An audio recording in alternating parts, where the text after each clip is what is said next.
Hello, I'm Sven Radtke from the initiative Gaming ohne Grenzen, which translates to English as Gaming Without Limits. We are an initiative of the Department of Youth Media Culture of North Rhine-Westphalia. I am here today together with disability activist Melanie Eilert to tell you about our way from youth work project to initiative. On this slide here, there is the title of our talk today, as well as illustrations of young people playing video games together and an Xbox adaptive controller. There is also the logo of Gaming ohne Grenzen, as well as that of the Department of Youth Media Culture of North Rhine-Westphalia, which is our employer. The Department of Youth Media Culture is a state-funded department, more precisely the Family Ministry, tasked with out-of-school media education.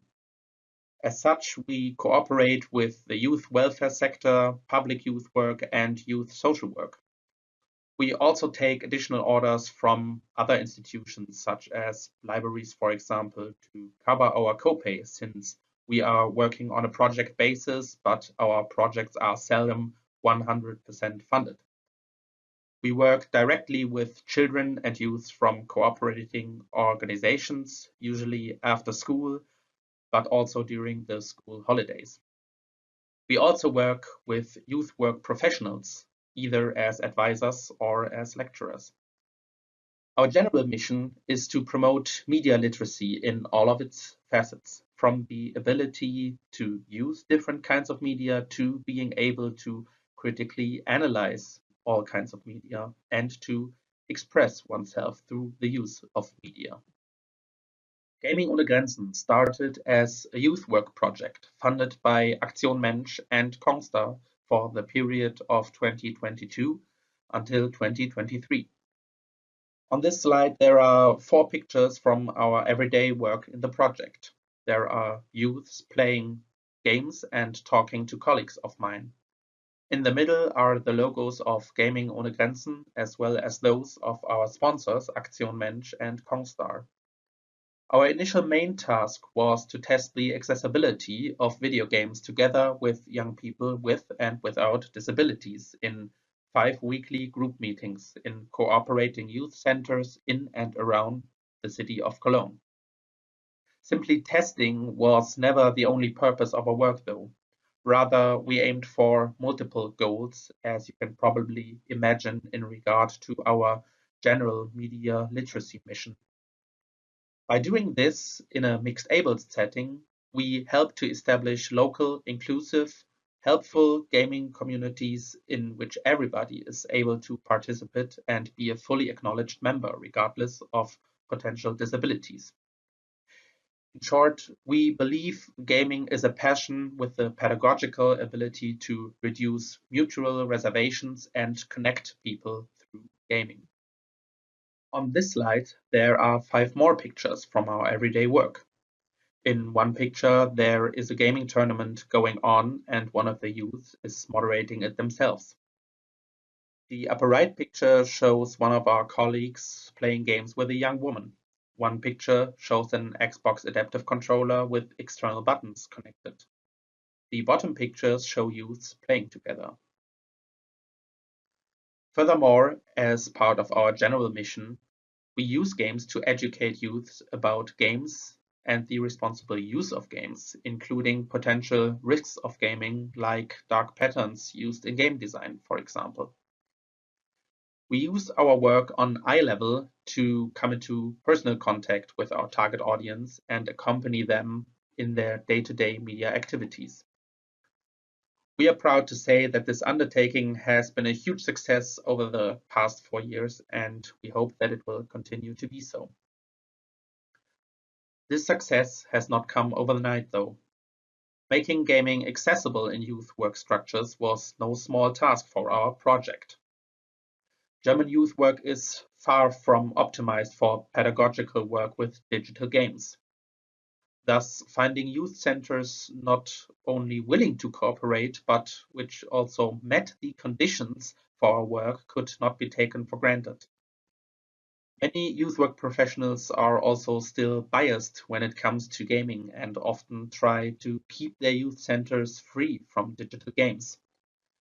To us, this is a huge mistake, as it not only disregards the importance of video games for young people in general, but this attitude also disregards the vast possibilities of games in regards to inclusion of people with disabilities.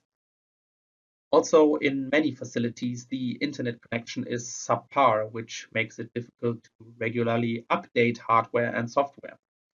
And most importantly, many youth centers are not accessible for everyone, which of course was a requirement for our work.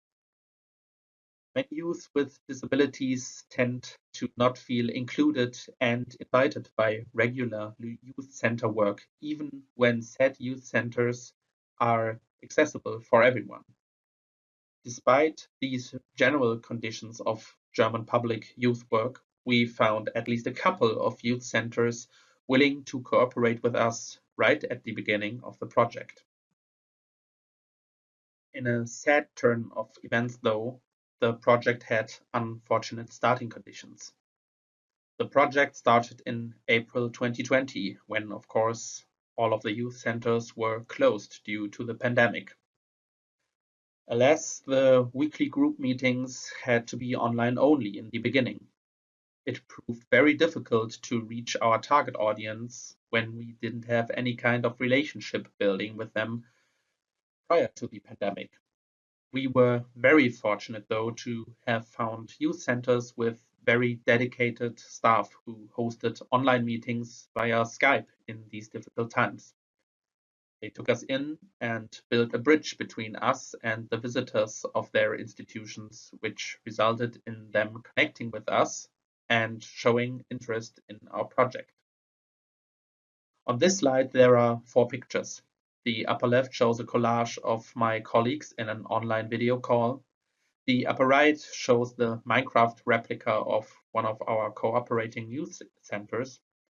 The lower left one shows the results of an online art gaming session. The lower right shows the screen of a match of Hexball, a free-to-play, low-threshold online multiplayer game. This whole offering did not happen without complications, though.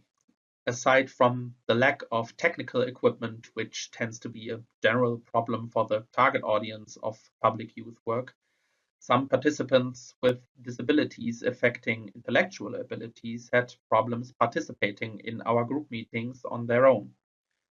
Since there was, of course, no easy way for us to help with these technical difficulties or lack of knowledge concerning media use, it sometimes took a while for these issues to be resolved, as things like a cookie window, for example, could prove to be a problem.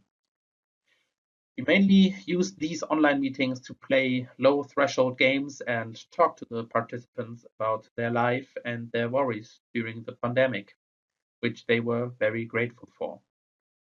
As you all know, it would take us a while before life returned to a state where in-person meetings would be possible again. We were very happy when we were finally able to switch to in-person meetings. Due to the pandemic, we had only found 2 of the planned 5 cooperating youth centers up until then. With an open call via various platforms, we managed to acquire the rest of the groups in a matter of weeks, though. From then on, we could finally start the project as intended and began testing the accessibility of video games with our participants using hardware and software we could buy thanks to our generous extent of funding. On this slide, there are 6 pictures from our everyday work. Multiple pictures show youth gaming. Notably, the upper right picture shows a youth testing the Nintendo HoReflex controller with additional external buttons connected. Our first goal of the group meetings was to enable everyone to play together, regardless of potential disabilities. For this, we used established hardware like the Xbox Adaptive Controller and low-threshold games, preferably with a lot of accessibility features. From there, we tried to help everyone to play and supported them on an individual level until we met the goal of everyone being able to play together. Our second goal was, of course, the testing of games. As everything in youth work, it had to be on a low level so as to not overwhelm our target audience. For testing categories, we oriented towards the game accessibility guidelines and started testing the games in our categories hearing, seeing, steering, and understanding. Each finished test is published on our website, which is completely translated into plain language. On this slide, there are the 4 testing categories on the left side. Each category is accompanied by our corresponding Gaming ohne Grenzen emoji. On the right side, there are 2 pictures of the testing process. One shows the Xbox Adaptive Controller, the other shows a youth playing with simulation glasses. In the bottom right, there is a screenshot of a test preview on our website. The score in each category is measured in 0 to 5 stars. Since our target audience is mixed-abled, we developed different ways to let participants without disabilities experience playing games with various simulated types of disabilities. For that, we used many rather simple methods, like muting the sound, turning off colors, or using, for example, just one hand for playing. We also used simulation glasses for this, as shown in the slide. This way, we could use a youth work adequately low level of methods while still helping broaden the horizons of our participants and support building a culture of understanding and helpfulness. Soon our participants were educated in a way that they themselves started helping each other to play the games, which was one of the biggest achievements for us. Beyond the regular group meetings, we also hosted several bigger gaming events where we connected the otherwise separate groups and built a larger community. When we started to test video games in our project, we began by giving the youth a questionnaire containing several questions about the accessibility of the games we played together. This soon proved to be too complex of an approach for our target audience, though. Many of our participants were not able to, didn't have the patience, or simply didn't want to read through the questions, although we tried to keep it as simple as possible. Thus, we came up with a simpler and more accessible format to incorporate the youth into the testing process.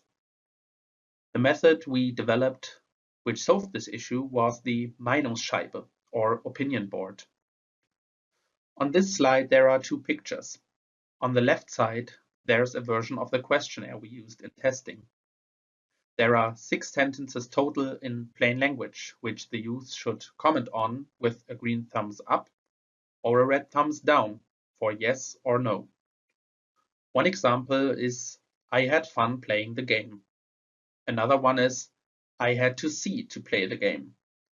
Behind every sentence is a small picture symbolizing what the topic of the sentence is. For example, a pair of eyes for the sentence, I had to see to play the game. On the right side, there is the opinion board. It is divided into 4 sections for the 4 categories and looks like a dartboard. Each section is divided into 3 subsections, where the outer one reads many barriers, the next smaller one reads few barriers, and the bullseye reads accessible. We would hang a printed version of the opinion board in our gaming room and hand out sticky dots for the youths to put wherever they felt was right after testing and talking about what we found out about the game by playing it together. To help the youths form their opinion, we started to use cutouts lettered with criteria for accessibility, like interactive tutorials, subtitles with sharp contrast, or no button mashing, which we worked through together prior to using the opinion board and put them on a yes and a no stack. This helps the youth sort their thoughts concerning the accessibility of a game. The method worked excellently, and from then on, the testing process proceeded much more smoothly than before. An important aspect of gaming ohne Grenzen has always been the principle, nothing about us without us. That's why soon, in the early stages of the project, Dennis Winkens and I were asked to become ambassadors. The original idea was just a non-binding, informal collaboration in which we would draw attention to each other's work and exchange ideas. However, as the activities outside of youth work intensified during the pandemic, so did the collaboration with us. On this slide are some photos of Dennis and me in different situations. One is from an interview we had, another one shows Dennis while playing a game with the squat stick. And one is me holding the Gaming ohne Grenzen award I was honored with last year. Dennis is an experienced streamer. He streams how he plays games using a quad stick, and he has always supported Gaming ohne Grenzen when asked to appear in streams. He also plays a lot of competitive games, so he was able to shine with his knowledge and skill, especially when it came to questions about esports. My expertise is more in journalism or lecturing. During the project, I contributed to some articles written by Gaming ohne Grenzen and presented the perspective of the disability community in many lectures and talks alongside them. On many occasions, when Gaming ohne Grenzen has been in the public eye, Dennis and I have been asked if we would like to be there with them. This gave us good opportunities to be visible and to raise awareness for our own activities. And Gaming ohne Grenzen was able to show that they work in a respectful way with professionals with disabilities, and to prove that this is possible. This mutually rewarding collaboration soon developed into a close friendship. We are in regular contact, both privately and professionally, and we continue to work together to make gaming more and more accessible. Another task we challenged ourselves with was the development of accessibility flowcharts based on our experiences in testing games. These flowcharts contain simple yes or no questions based on the aforementioned criteria we use to test games with the youths. The flowcharts are, of course, far from perfect and can obviously not fully encompass everything there is to know and consider when talking about accessibility in games. Thus, they should be strictly considered as a first try to provide an orientation for designers and developers, not as a definitive accessibility guide. On this slide is the English version of one of our flowcharts for the category Hearing. It starts with the question, is there sound? If the answer is no, an arrow leads to a button with our Gaming ohne Grenzen logo. If the answer is yes, it leads to the question whether the sound is functionally necessary to play the game. If the answer is no, it leads to the question whether the sound is important for the gaming experience. If this is answered with no, it again leads to a Gaming ohne Grenzen button. If the answer is yes, both arrows from the last two questions point to the question, are there different simultaneous sounds? Jumping ahead, there are also questions which lead to a crossed out Gaming ohne Grenzen button if there are conditions met which definitely make a game not accessible in that category.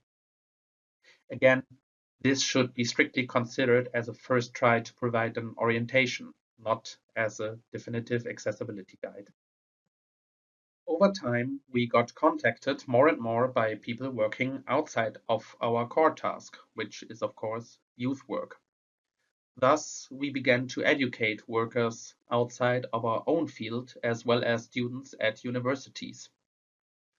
We were also contacted by developers reaching out to us in order to learn more about accessibility, which we were very happy to do. We are also extremely lucky and grateful that we have been able to participate at Gamescom 2022 and 2023 as part of a collaboration of youth work in North Rhine-Westphalia. There, we showcased accessibility technologies and let visitors test them out. On this slide, there are pictures of our activities outside of youth work. The left picture shows a scene from our Gamescom 2023 booth. There is a child playing Forza Horizon 5 with the help of accessibility technology, more precisely the Proteus controller by BioWave. In the middle, there is a picture of one of our colleagues in a studio for the online broadcast at Gamescom 2021. On the right side, there is a picture of a panel discussion on the topic of accessibility in games at our Gamescom 2023 booth. Our work so far has been honored twice. The first award was the German Developer Award in the Social Commitment category in 2020. The second one was the Dieter Barke Award, a German media pedagogical award which we were honored with in 2021.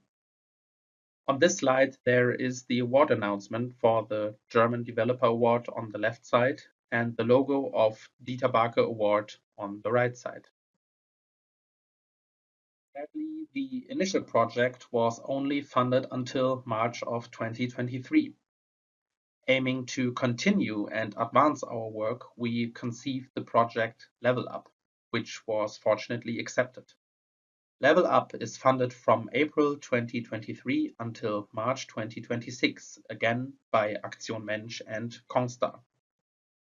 Our goal with Level Up, as the name suggests, is to level up our work.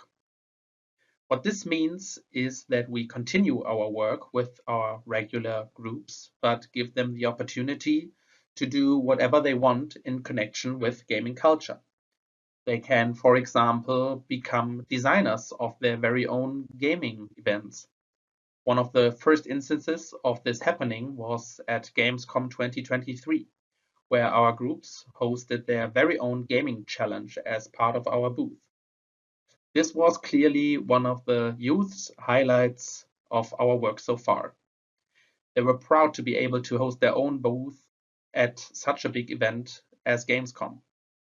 Apart from that, we were already able to let the youths host several smaller events at different times and locations.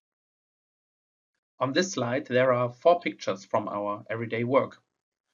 Notably, in the top left picture, there is a participant interviewing another one at one of our events, which was live streamed on twitch.tv. Also notably, in the bottom right corner, there is a photo of the gaming challenge our groups hosted at Gamescom 2023. There are several people waiting in line to play. In the middle, there is the logo of our current project, Level Up.